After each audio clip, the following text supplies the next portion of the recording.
प्यारे देशवासियों, नमस्कार। जो कृषि कानूनों को रद्द कराने के लिए किसानों का आंदोलन चल रहा है दिल्ली के चारों तरफ, यानी दिल्ली के चारों तरफ जो बॉर्डर्स हैं वहाँ पर किसान बैठे हुए हैं। आज उनको 360 दिन हो गए हैं, यानी 30 दिन के महीने के हिसाब से आज पूरा 1 साल हो गया है। लेकिन क्योंकि पिछले साल 26 नवंबर से बैठे थे किसान, तो उस हिसाब से 26 नवंबर को यानी 25 को साल कंप्लीट हो गए, 26 नवंबर से दूसरा साल शुरू हो जाएगा। हालांकि कल प्रधानमंत्री महोदय ने 3 कृषि कानून, जिनको काले कानून के नाम से मशहूर किया गया है, जिनको काले कानून के नाम से जाने जाते हैं, उनको प्रधानमंत्री महोदय ने रद्द करने के लिए, रिपील करने के लिए कल कह दिया है।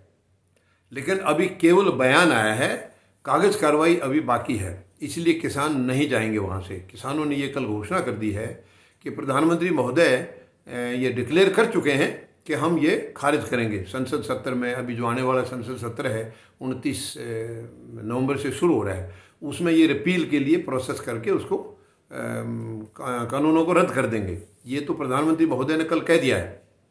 लेकिन क्योंकि अभी पार्लियामेंट में है, बहस होनी है, कब क्या होगा, कैसे क्या होगा, और वैसे भी थोड़ा सा मुझे ये दुख हो रहा है ये बोलते हुए कि हमारे प्रधानमंत्री महोदय का रिकॉर्ड भी ख़राब है।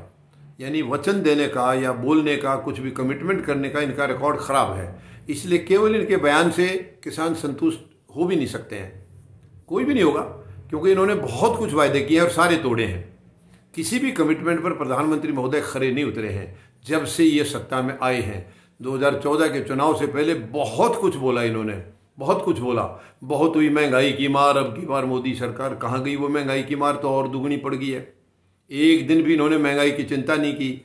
2-2 करोड़ नौकरियां हर साल देंगे, वो 2-2 करोड़ देने की बजाय नौकरियां छीनने लग रहे हैं। काला धन लाएंगे, 15-20 लाख रुपए सबके खाते में आएगा। 1 रुपया नहीं आया है, बल्कि और बढ़ गया काला धन। किसी के खाते में 1 रुपया नहीं आया, काला धन लाने की बजाय और बढ़ गया है। तो मतलब जितने का भी, मैं उग्रवादी के लिए कहा था, उग्रवादी जो अटैक हमारे यहाँ हो रहे हैं, बोले ये पाकिस्तान वाले हमारे जवानों के सर कलम करके ले जा रहे हैं, प्रधानमंत्री महोदय उनके साथ बिरयानी खा रहे हैं। तो आप जो है ना, बिरयानी नहीं खाई तो आप उनके साथ केक खाने चले गए प्रधानमंत्री महोदय। मगर वहाँ शहीदियों में कोई फ़र्क नहीं पड़ी। सुरक्षा बलों के जो जवान पहले से कहीं ज़्यादा शहीद हो रहे हैं, पहले से ज़्यादा हैं। तो कहने का मतलब है कि प्रधानमंत्री महोदय का रिकॉर्ड है, इन्होंने जो भी वायदा किया है वो आज तक तोड़ने के लिए ही किया है, निभाने के लिए कोई वायदा नहीं किया है। तो इसलिए किसानों को ये भाई कहीं अब की बार भी ये भी जुमला ना साबित हो जाए। हालांकि देखिए, किसी देश के प्रधानमंत्री के मुंह से कोई शब्द निकलना वो पत्थर की लकीर होना चाहिए और पूरी दुनिया को यकीन भी करना चाहिए, पूरे देश को। लेकिन इनका रिकॉर्ड इन्होंने ऐसा खुद बना रखा है, इनका रिकॉर्ड मतलब यकीन करना थोड़ा मुश्किल है देशवासियों के लिए। तो अभी फिलहाल संसद सत्र क्योंकि बिल्कुल शुरू होने वाला है, प्रधानमंत्री महोदय घोषणा कर चुके हैं, तो उसमें ये रिपील हो जाएगा। इसके साथ साथ मुद्दा केवल 3 काले कानूनों का नहीं है, किसानों का मुद्दा एमएसपी का भी है। एमएसपी का भी लीगलाइज तरीके से गारंटेड कानून बनेगा।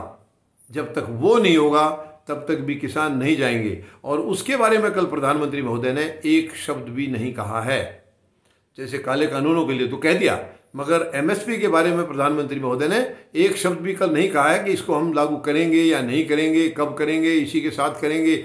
ऐसा कुछ भी उन्होंने कमिटमेंट कल नहीं किया। केवल कानूनों के लिए जरूर किया है। अब वो सच्चा है झूठा है वो समय बताएगा, लेकिन कानूनों के लिए कल कमिटमेंट प्रधानमंत्री महोदय ने जरूर किया है, पूरे देश के सामने किया है। देश के संबोधन में उन्होंने ये कमिटमेंट दिया है। तो मुझे भरोसा है कि ये तो झूठ नहीं होना चाहिए। हालांकि जो पहले भी जो भाषण हुए इनके रैलियों में, वो भी देश के सामने हुए हैं, वो भी तो सब पूरे देशवासियों को बताए हैं, मगर कहीं भी खरे नहीं उतरे हैं। लेकिन चलिए, इसको हम मानते हैं कि शायद इसमें खरे उतरेंगे।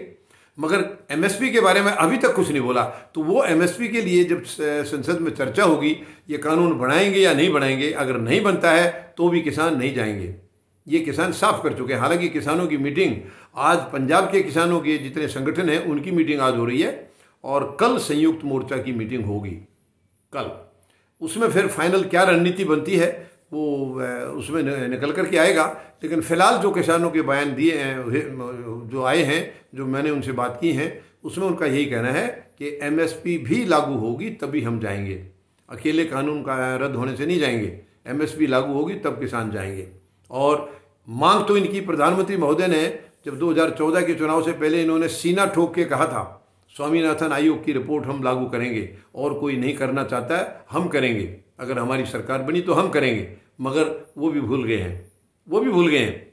यानी कि किसानों को हर सरकार ने बेवकूफ़ बनाया है और ये सरकार भी दूसरी बार से बेवकूफ़ बनाई है, दूसरी बार से बना रही है। और अब भी अगर उसका वचन नहीं देंगे तो मुझे नहीं लगता किसान यहाँ से उसके बगैर भी जाएंगे। लेकिन फिलहाल किसानों की दो इश्यू तो डेफिनेट ही हैं, दो बिल तो छोटे छोटे हैं, वो बिजली वगैरह के हैं, वो कोई ज़्यादा बड़ी बात नहीं है, लेकिन दो मेजर हैं, यानी तीनों कानून रद्द और एमएसपी का लीगलाइज जो है कानून नया बनाना। तो ये दो के लिए एक प्रधानमंत्री महोदय कह चुके हैं, दूसरे के लिए अभी देखते हैं वो आज कहेंगे, इसमें सदन में कहेंगे या और उसमें वक्त लगेगा या क्या कहेगा। अब तो सही इंसानियत तो यही है सरकार की भी कि तुरंत सदन जैसे ही शुरू हो जाता है सत्र हमारा, तुरंत जो है इनको रिपील का प्रोसेस करें, साथ साथ उनकी एमएसपी की गारंटी का कानून भी साथ साथ इंट्रोड्यूस करें और उसको भी दोनों सदनों से फटाफट पास करा के कानून बना दिया जाए ताकि किसानों को फिर बाइज्जत यहाँ से विदाई दी जा सके। तो ये अभी सब जो है जैसे जैसे ये कल इनकी मीटिंग है, पहले इसमें रणनीति बनेगी और बाकी आम रणनीति उनकी यही है कि जब तक ये कानून वहाँ से बन नहीं जाता, रिपील हो नहीं जाते, ये कानून जो बने थे वो रिपील नहीं हो जाते वहाँ संसद से और ये अपना एमएसपी का जब तक लागू नहीं हो जाता तब तक हम यहाँ से नहीं जाएंगे। ये है अभी तक का किसानों का कहना। बाकी कल उनकी मीटिंग के बाद में और साफ हो जाएगा कि अब आगे की रणनीति क्या इसके अलावा कुछ है या यही रणनीति है। तो वो कल डेफिनेटली संयुक्त किसान मोर्चा की मीटिंग के बाद में ये तय हो जाएगा। धन्यवाद। जय जवान, जय किसान, जय हिंद।